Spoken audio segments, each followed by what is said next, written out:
आणखी तुम्ही डोंगर कधी तयार करता रे? तयार केलेले आहेत का? दिवाळीत किल्ले बनवतो तेव्हा डोंगर बनवतो आम्ही. छान, बरोबर. म्हणजे असे तुम्ही डोंगर बनवलेले आहेत, डोंगर पाहिलेले आहेत. मग याच डोंगरासारखा आपण एक शब्दांचा डोंगर तयार करणार आहोत.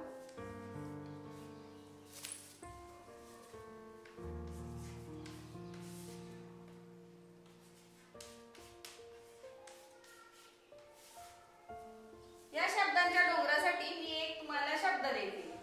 तो शब्द आहे गाव. कोणता शब्द आहे? गाव.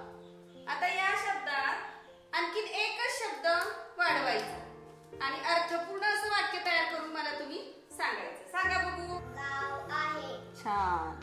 बघा, गाव आहे. गाव सुंदर आहे. गाव सुंदर आहे. गाव डोंगरात खूप सुंदर आहे.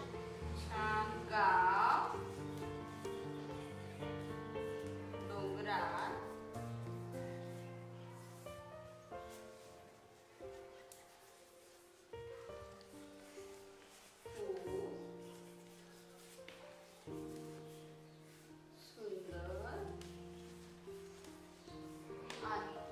म्हणजे बघा, या बरोबर आपण आल्या शब्द एक एक शब्द वाढवत गेलो की हा डोंगर तयार होतो.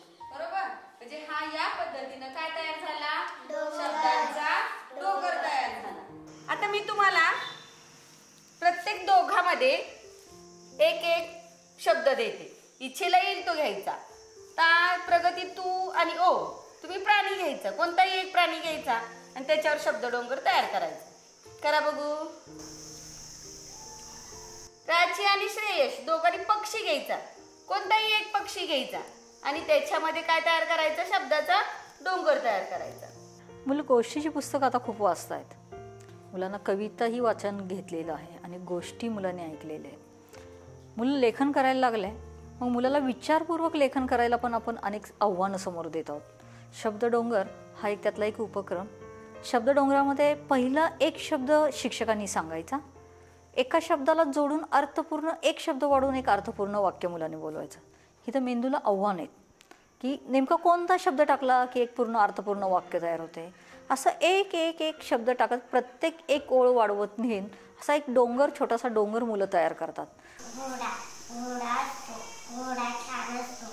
घोडा छान सुंदर असतो. गुलाब गुलाब असते. गुलाब छान असते. गुलाब छान सुंदर असते.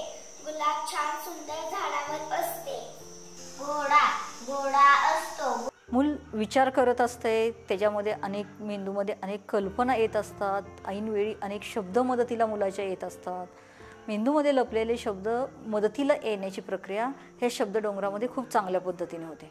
ज्यावेळेस मुलाचा शब्द डोंगर तयार झालेला असेल, सुरुवातीचा पहिला शब्दडोंगर शिक्षक फळ्यावर घेतील. नंतरचा प्रत्येक टप्पा प्रत्येक मूल स्वतंत्र शब्दडोंगर तयार करेल. शब्दडोंगर मुलांनी तयार केल्यानंतर तो शब्दडोंगर फळ्यावर प्रदर्शित करायचा सगळीकडे आणि नंतर एकदा प्रदर्शित केला की पुन्हा ते पाहायला मुलांना उपलब्ध केला तर मुलांच्या शब्दडोंगर वाचून पुन्हा पुन्हा होत असतो. अशा अनेक शब्दडोंगर मुलं तयार करायला शिकतात.